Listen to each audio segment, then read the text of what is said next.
അസ്സലാമു അലൈക്കും വറഹ്മത്തുള്ളാഹി. അൽഹംദുലില്ലാഹി റബ്ബിൽ ആലമീൻ വൽ ആഖിബത്തു ലിൽ മുത്തഖീൻ വലാ ഉദ്വാന ഇല്ലാ അലൽ ളാലിമീൻ വഉസല്ലി വഉസല്ലിം അലാ അഷ്റഫിൽ അംബിയാഇ വൽ മുർസലീൻ നബിയ്യിനാ മുഹമ്മദിൻ വആലിഹി വഅസ്ഹാബിഹിൽ ഫായിസീന ബിറിദല്ലാഹ്. ബഹുമാന്യരായ പണ്ഡിതന്മാരെ, സുഹൃത്തുക്കളെ, സഹോദരന്മാരെ, നല്ലവരായ നാട്ടുകാരെ, ഏറെ സന്തോഷകരമായ ഒരു കൂടിച്ചേരലാണിത്. ഇസ്ലാമിനെ കൃത്യമായി അറിയാനും അറിയിക്കുവാനുമുള്ള ഒരു വേദിയാണ് ഈ പ്രദേശത്തെ മുജാഹിദ് പ്രവർത്തകർ ഇവിടെ ഒരുക്കിയിട്ടുള്ളത്. ഇത്തരം വേദികളാണ് മുജാഹിദ് പ്രസ്ഥാനത്തിന് മലയാളക്കരയിൽ വേരോട്ടമുണ്ടാക്കിയിട്ടുള്ളതെന്ന് മുജാഹിദ് പ്രസ്ഥാനത്തിന്റെ ശത്രുക്കൾ വരെ അംഗീകരിക്കുന്ന വസ്തുതയാണ്. മുജാഹിദ് പ്രസ്ഥാനം സംവാദങ്ങളിൽ നിന്നോ ഖണ്ഡന പ്രഭാഷണങ്ങളിൽ നിന്നോ ചർച്ചകളിൽ നിന്നോ ഓടിയൊളിക്കാറില്ല. സംവാദങ്ങൾ അറിയാനും അറിയിക്കുവാനുമുള്ള ക്രിയാത്മകമായ വേദിയായി മാറണം എന്നുള്ളതാണ് മുജാഹിദ് പ്രസ്ഥാനം നാളിതുവരെ പുലർത്തിയ നിലപാട്. വാദിക്കുവാനോ ജയിക്കുവാനോ ഉള്ള വേദികളായി മാത്രം സംവാദങ്ങളെയോ മുഖാമുഖങ്ങളെയോ മുജാഹിദ് പ്രസ്ഥാനം കാണാറില്ല. അറിയാനും അറിയിക്കുവാനുമുള്ള ഗുണകാംക്ഷ നിർഭരമായ ഒരു സമീപനമാണ് ഇത്തരം പരിപാടികളോട് എന്നും മുജാഹിദ് പ്രസ്ഥാനം പുലർത്തിയിട്ടുള്ളത്. കേരളത്തിലെ ഇസ്ലാഹി ചരിത്രം വായിച്ച ഏവർക്കും അറിയാവുന്ന പ്രധാനപ്പെട്ട ഒരു കാര്യമാണ് ഇസ്ലാഹി ചരിത്രത്തിലുടനീളം അതിന്റെ മഹാപണ്ഡിതന്മാർ നടത്തിയ ഖണ്ഡന പ്രഭാഷണങ്ങളും വാദപ്രതിവാദങ്ങളും ചർച്ചകളും മുഖാമുഖങ്ങളും സംവാദങ്ങളുമെല്ലാം നിറഞ്ഞു നിൽക്കുന്നതായി കാണാൻ കഴിയും. ഈ സംവാദങ്ങളിലൂടെ, ചർച്ചകളിലൂടെ നിഷ്പക്ഷമതികൾക്ക് കാര്യങ്ങൾ ഗ്രഹിക്കാൻ കഴിഞ്ഞു എന്നുള്ളതാണ് മുജാഹിദ് പ്രസ്ഥാനത്തെ ഇത്തരം പരിപാടികൾ വീണ്ടും നടത്താൻ പ്രേരിപ്പിക്കുന്നത്.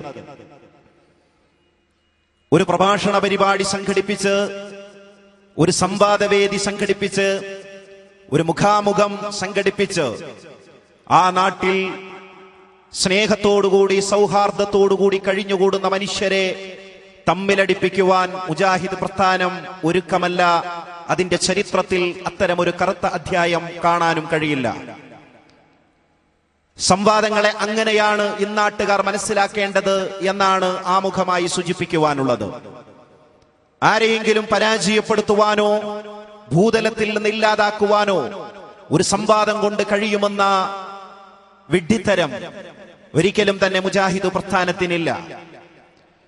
ഒരു സംവാദത്തിലൂടെ, മുഖാമുഖത്തിലൂടെ അവിടെ കൂടിയ ആളുകൾക്കും പരിസരവാസികൾക്കും ദീനുൽ ഇസ്ലാമിന്റെ പേരിൽ സമൂഹത്തിൽ നിലനിൽക്കുന്ന തെറ്റുദ്ധാരണകള് തിരുത്താനും അതിനെ ശരിയായി മനസ്സിലാക്കാനും കഴിയും എന്നുള്ളത് കൊണ്ടാണ് ഇത്തരം സംവാദവേദികളെ നാം ക്രിയാത്മകമായി ഉപയോഗിക്കുന്നത്. ഇവിടെ കൂടിയ മുഴുവൻ സഹോദരങ്ങളോടും സഹോദരിമാരോടും സൂചിപ്പിക്കുവാനുള്ളത്, നാം ഇവിടെ അവതരിപ്പിക്കപ്പെട്ട വിഷയത്തിൽ അധിഷ്ഠിതമായ സംശയ നിവാരണത്തിലുള്ള അവസരമാണ് ഇൻഷാ അല്ലാഹ് നാം ഇവിടെ സംവിധാനിച്ചിട്ടുള്ളത്. ഭൂമുഖത്ത് പ്രശ്നങ്ങളുള്ള, തർക്കങ്ങളുള്ള ഒട്ടേറെ വിഷയങ്ങളുണ്ട്. കേവലം 2 മണിക്കൂറുകൾ കൊണ്ട് ഭൂമുഖത്തെ പണ്ഡിതന്മാർക്കിടയിലുള്ള സർവ തർക്ക വിഷയങ്ങളും ഇവിടെ പരിഹൃതമാകുമെന്നുള്ള ഒരു വിചാരമൊന്നും മുജാഹിദ് പ്രസ്ഥാനം വെച്ചു പുലർത്തുന്നില്ല. മുസ്ലിം വേഷമണിഞ്ഞുകൊണ്ട് മുസ്ലിം റിങ്ങിലേക്ക് കയറി വന്ന ഇസ്ലാമിന്റെ എക്കാലത്തെയും ശത്രുക്കളായ ജൂതന്മാർ എല്ലാവിധ സഹായ സഹകരണവും നൽകി പരിപാലിച്ചു പോരുന്ന ഷിയാക്കൾ ഈ മതത്തിലുണ്ടാക്കിയ വികൃതമായ വിശ്വാസങ്ങളും അതുപോലെ അനാചാരങ്ങളും സമീപനങ്ങളുമെല്ലാം എന്താണ് എന്ന് വളരെ കൃത്യമായി ഇവിടെ വിഷയാവതാരകൻ നമ്മുടെ മുമ്പിൽ അവതരിപ്പിക്കുകയുണ്ടായി. ഇസ്ലാമിന്റെ മൂലപ്രമാണങ്ങൾ എന്തെല്ലാമാണ്? ഒരു തർക്കമുണ്ടാകുമ്പോൾ എവിടേക്കാണ് കാര്യങ്ങൾ നാം ചേർത്തി വെക്കേണ്ടത്? ഇസ്ലാമിന്റെ ആധാരശിലകൾ എന്ത് എന്നിവിടെ വിശദീകരിക്കുകയുണ്ടായി. ഇസ്ലാമിന്റെ സൈദ്ധാന്തിക അടിത്തറയായ തൗഹീദ്, ഏകനായ സ്രഷ്ടാവിനെ മാത്രമേ ആരാധിക്കാൻ പാടുള്ളൂ, ആ റബ്ബിനോട് മാത്രമേ പ്രാർത്ഥിക്കാൻ പാടുള്ളൂ, ആ റബ്ബിൽ നിന്നേ പ്രത്യാശയും പ്രതീക്ഷയും അർപ്പിക്കാൻ പാടുള്ളൂ, ആ റബ്ബിന്റെ പേരിലെ നേർച്ച വഴിപാടുകൾ അർപ്പിക്കാവൂ, ആ റബ്ബിന്റെ പേരിലെ സത്യം ചെയ്യാവൂ, അവനിലെ തവക്കുലാക്കാവൂ. ഇങ്ങനെ തൗഹീദുമായി ബന്ധപ്പെട്ട മുഴുവൻ കാര്യങ്ങളും ഇവിടെ കൃത്യമായി വിശദീകരിക്കുകയുണ്ടായി. അതുപോലെ ഇസ്ലാമിനെ വികൃതമാക്കുവാൻ വേണ്ടി, മതസന്ദേശത്തെ വക്രീകരിക്കുവാൻ വേണ്ടി ഇസ്ലാമിന്റെ ശത്രുക്കൾ ആസൂത്രണം ചെയ്ത് നടപ്പിലാക്കിക്കൊണ്ടിരിക്കുന്ന അത്യാചാരങ്ങളിലേക്ക് വെളിച്ചം വീശുന്നതായിരുന്നു വിഷയാവതരണം. ഞാൻ പറയുന്നത്, വിഷയാവതരണം ശ്രദ്ധിച്ച് കേട്ടവർക്ക് മാത്രമേ ഈ വിഷയത്തിലുള്ള ചോദ്യങ്ങൾ കൃത്യമായി ചോദിക്കാൻ കഴിയുകയുള്ളൂ. ഇവിടെ നിങ്ങൾക്ക് ഒരുപാട് സംശയങ്ങൾ ഒരുപക്ഷെ ഉണ്ടായിരിക്കാം.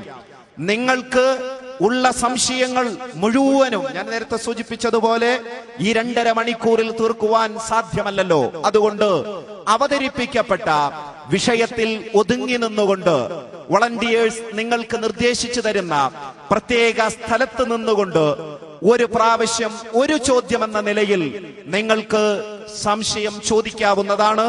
ഇൻഷാ അല്ലാഹ് മുജാഹിദ് പ്രസ്ഥാനത്തിന്റെ യുവ പണ്ഡിതന്മാര് നിങ്ങളുടെ സംശയത്തിന് മറുപടി നൽകും. ആദ്യമേ മനസ്സിലാക്കുക, ഇതൊരു ക്വിസ് പ്രോഗ്രാം അല്ല. നിങ്ങൾ ചോദിക്കുന്നു, അവിടുന്ന് ഉത്തരം നൽകുന്നു. ഈ സംശയവും ഉത്തരവും ആളുകൾക്ക് കൃത്യമായി ഗ്രഹിക്കാൻ കഴിയുന്ന പാകത്തിലാവേണ്ടതുണ്ട്.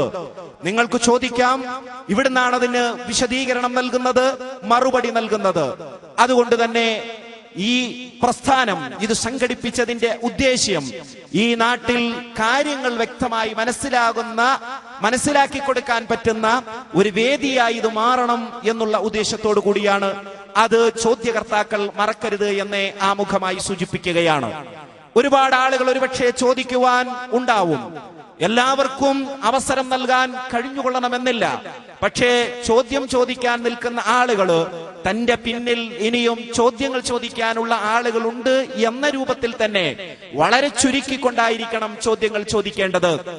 സദസ്സിനോട് നിങ്ങൾ ഒരു പ്രസംഗ രൂപത്തിലുള്ള ചോദ്യശൈലി നമുക്കിവിടെ അനുവദിക്കാൻ സാധ്യമല്ല. നിങ്ങൾ ചോദിക്കുന്നത് ഈ സ്റ്റേജിലിരിക്കുന്ന പണ്ഡിതന്മാരോടാണ്. ഇവിടെ ഇത് കേൾക്കുന്ന ആളുകളുടെ ഭാഗത്തേക്ക് തിരിഞ്ഞുകൊണ്ടുള്ള ഒരു പ്രഭാഷണത്തിന് അവസരം നൽകാൻ സാധ്യമല്ല എന്ന് നിങ്ങൾക്കെല്ലാം അറിയാമല്ലോ. അതുകൊണ്ട് നിങ്ങളുടെ ചോദ്യം വളരെ ചുരുക്കിയാണ് നിങ്ങൾ ഇങ്ങോട്ട് ചോദിക്കേണ്ടത് എന്നുകൂടി ആമുഖമായി സൂചിപ്പിക്കുകയാണ്. നേരത്തെ ഞാൻ സൂചിപ്പിച്ചതുപോലെ ഇത് വാദിക്കുവാനോ ജയിക്കുവാനോ ആവേശം കാണിക്കുവാനോ ആഹ്ലാദിക്കുവാനോ ഉള്ള മതിമറന്നുകൊണ്ട് ചെയ്യുവാനുള്ള, പരിധി വിട്ടുകൊണ്ട് എന്തെങ്കിലും ചെയ്യുവാനുള്ള ഒരു വേദിയായി ആരും ഇതിനെ കാണാൻ പാടില്ല. മതം എന്നുള്ളത് ഗുണകാംക്ഷയാണ്. ഈ മതത്തിന്റെ വെളിച്ചം ഞാൻ ഗ്രഹിച്ചതുപോലെ, ഞാൻ മനസ്സിലാക്കിയതുപോലെ, അതിന്റെ വെളിച്ചം കൊണ്ട് എനിക്ക് ഉപകാരം ലഭിച്ചതുപോലെ ഭൂമുഖത്തുള്ള സർവ്വ മനുഷ്യർക്കും ഈ മതത്തിന്റെ വെളിച്ചം ലഭിക്കണമെന്ന് അത്യുൽക്കടമായി ആഗ്രഹിക്കുന്നവരായിരിക്കണം ഒരു മുജാഹിദ് പ്രവർത്തകൻ. ആ സത്യം ജനങ്ങൾക്ക് മനസ്സിലാകുക മൂലം അവർക്ക് അനശ്വരമായ സ്വർഗപ്രവേശം ലഭിക്കും. അതുപോലെ നിത്യനാശമാകുന്ന നരകത്തിൽ നിന്ന് അവർക്ക് രക്ഷ ലഭിക്കും. നരകത്തിൽ നിന്ന് ആളുകളെ രക്ഷപ്പെടുത്തണം. സ്വർഗപ്രവേശം നമുക്ക് ലഭിക്കേണ്ടതുണ്ട്. നമുക്ക് ലഭിക്കുന്നത് പോലെ മുഴുവൻ ആളുകൾക്കും സ്വർഗം ലഭിക്കണം. എല്ലാ സന്ദർഭത്തിലും എല്ലാ പ്രവർത്തനങ്ങളിലും നമുക്കുണ്ടാവണമെന്ന് ആമുഖമായി സൂചിപ്പിക്കുക.